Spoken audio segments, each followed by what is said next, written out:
Hello all, I'm Sai and you're watching the Book Dragon. In today's video, I'm doing the Unpopular Opinions book tag.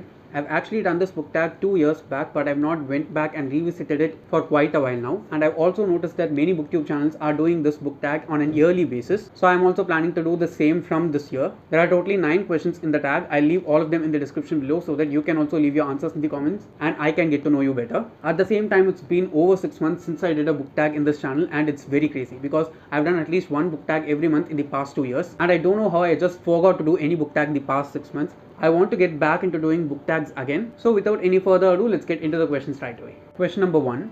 A popular book or series that you didn't like? The answer for this one is going to be quite a shocking one, but if you've been following me for the past 5 or 6 months, I'm sure you know what this book is because I've done a book review of this one also explaining why I did not like the book. But if you're new here, this will definitely be a shock for you, and it is the Night Circus by Erin Morgenstern. This book is about this mysterious circus which just occurs out of nowhere in different locations across the earth, and each and every time it lands in a city, it opens only during the midnight and is open for the entire night, and no one knows when the circus will arrive to their place. At the same time, they don't know when it will leave. We follow the various things that are happening inside the circus, and there are like 2 or 3 major characters whom we follow also. Basically, I'm a character driven reader, and I can say that none of the characters in this one were of that much interest for me, and I did not care for the characters in any way at all. Even when it comes to the plot, the book did not have a solid plot in any way. The writing and the ambience of the book are like excellent, but apart from that, I cannot see anything that is special about this at all. I was very excited and hyped for reading this book last year, but when I read it at last, it ended up being a huge disappointment. So this is definitely a book which I hated that everyone else likes. Question number 2. A popular book or series that everyone else seems to hate but you love? For this one, I'm going with a thriller book, and it is Into the Water by Paula Hawkins. The first book by this author, The Girl on the Train, is definitely one of the most famous books inside the genre. But most people who end up reading that and liking it do not like this when they read this also, because it is very different from the first book, but I can say that both of them have the same tone. I don't know why most people don't like this, because I think the context of the book is far clearer compared to The Girl on the Train, because there are some scenes in The Girl on the Train which are not that clearly understandable because our character is not always clear-headed, but here it is not like that. All our characters are always clear-headed. It's just that some of the things from the past which are remembered by the characters are not that clear in their memory. But as a whole, I liked this book so much and enjoyed it a lot while I was reading this. It provided me the perfect mood that I always want from a psychological thriller, and it did not feel like a step down from The Girl on the Train also. If you ask me, this is just as good as The Girl on the Train, but most people don't like this, and I've also seen various people doing hate videos and roast videos for this book. I personally think that this book does not deserve that much hate, so this is definitely one which most people hate but I love. Question number 3. A love triangle where the main character ended up with the person you did not want them to end up with, or an OTP that you don't like. For this one, I'm going with the Last Stars series by Cassandra Clare. I can say that every one of Cassandra Clare's series has at least one love triangle as the focus that is going on inside the series, and I mostly end up loving all the love triangles that she writes. But here we have a lot of love triangles, okay, not just one, and all of them are really well written. Our main character Cordelia Castes here is actually a part of 2 different love triangles which has 2 common people, but I can say the third wheel in both the love triangles are really interesting characters. Of the 2 love triangles, I'm talking about the one in which Cordelia has 2 different love interests, and I wanted her to end up with the other love interest than whom she ends up with in the first book and follows on in the second book also. Personally, I like the other character whom she did not end up with compared to the other guy. So that's definitely a love triangle which I don't like that much, even though it is well done. So I'm going with the Last Stars for this question. Question number 4. A popular book genre that you hardly reach for. For this one, I'm going with dystopian because I don't like dystopian as a genre at all. I don't know why that kind of setup does not work for me while I read any book, and I've tried reading many different dystopian books, and none of them have stuck with me that firmly. There's only one dystopian which I can think of from the last year that I read, and it is I Am Legend. I like the setup of that book, and it did not feel much like a dystopian for me because we mostly focused on that single character and what he does alone. But when it comes to other dystopian worlds, it's mostly like the world is on fire, there are many people who are continuously suffering, and I don't want to read that kind of stuff because there is enough negativity in the world already, and I don't want to go forward and read the same kind of stuff inside books also. I'm okay with seeing dystopian aspects when it comes to fantasy and other genres like that, but I don't want an entire series or an entire book to be just focused on that kind of a thing alone. Some people have asked me why I don't like dystopian when I like grimdark fantasy. For me, both of those are really different as a whole, because when it comes to fantasy itself, there is some kind of fantastical element that is going on which tones down that hopelessness of the world as a whole. But when it comes to dystopian, it's definitely going to end in a really horrible place. So yeah, because of all these reasons, dystopian is not a genre that I always gravitate towards. Question number 5.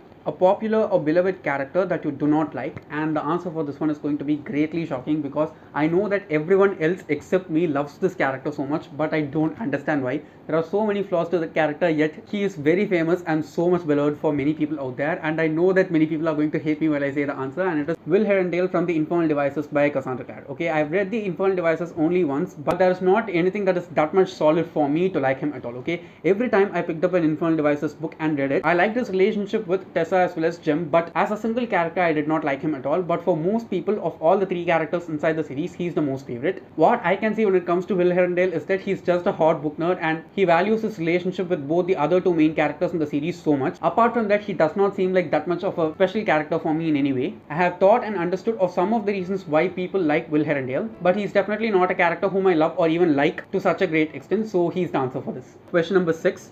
A popular author that you can't seem to get into, and the answer for this one is Bill Bryson. Okay, I read only one book by the author, which is A Walk in the Woods, and I did not like that book itself very much, and I read it in January. The thing which I did not like about his writing is that he used body shaming as a tool for his humor. I didn't want to judge him just based on that single book alone, so I went forward and started one of his other books, and the same thing happened in the second read of mine from him also. It happened so many times in just under 50 pages, and it just made me very uncomfortable to read the book further on. I know that he's a very famous author and has a very long backlist. I was super excited to get into all his books starting this year, but after having read some of the things that he writes, I don't think he'll be an author for me. I might or might not read some of his books in the future, but as of now I don't have any plans of reading any of his books at all, and I don't think that people should just oversee that and enjoy the book as a whole, because this is definitely not something we can go past by, because he's not writing about imaginary things in any way. He's talking about real life people whom he met in his real life, and no one gives him the rights to abuse a person for their physical appearance, so I don't like that author because of that reason, even though he's super famous.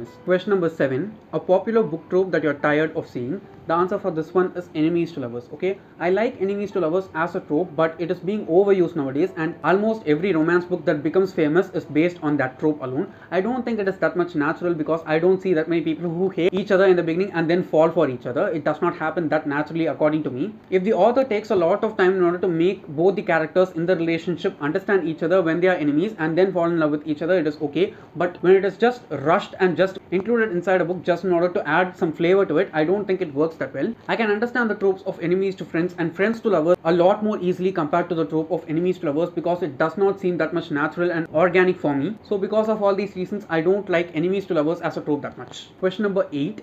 A popular series that you have no interest in reading. Okay, I want to talk about two different series for this question. Of these, the first one is the Shatter Me series by Tahira Mafi. I've read only 3 of the books by this author so far, and the 2 other books except Shatter Me are her contemporary standalones, and I like those 2 books far better compared to this first book. The main thing which I did not like about this book is that the formatting was not at all something which was up to my taste at all, because I listened to the audiobook and there are many sentences that are said by the character and then stricken out, and the audiobook, each and every dialogue was said and there was this screech sound which was just made in order to make us understand that that line has been struck by the author. I did not like that as much. And the second one is that the power of this character is really cool and super unique, but she did not put it to use in a proper way at all throughout the first book. I've heard people saying that it gets better in the second and third books in the first half of the series, but I don't have that much patience in order to just see a power being properly explored by the character who has it and can use it very easily. The second series is the Folk of the Air trilogy by Holly Black. I've read the first book alone, which is The Cruel Prince, and I like the last chunk of the book compared to the rest of the book, and I don't think the author should have taken that much time in order to just make the book better, because she could have made it far better in the middle itself. I've heard that the second book is far better compared to the first book, and the third book is kind of a drop down. Since I've not heard that great things about the series, I'm not interested in reading this one also.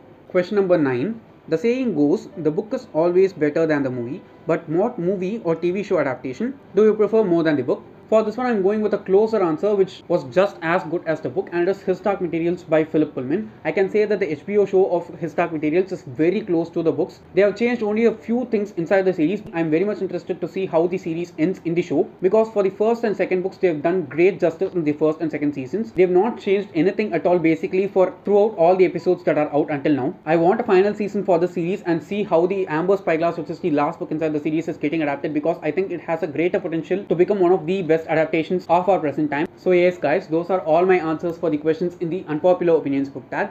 And don't forget to leave your answers in the comments below, because I'd like to know them. And if you did enjoy watching today's video, don't forget to give it a thumbs up and also share it to your friends. If you want to get more content from me, do subscribe to the channel. Thanks for watching and have a great rest of your day.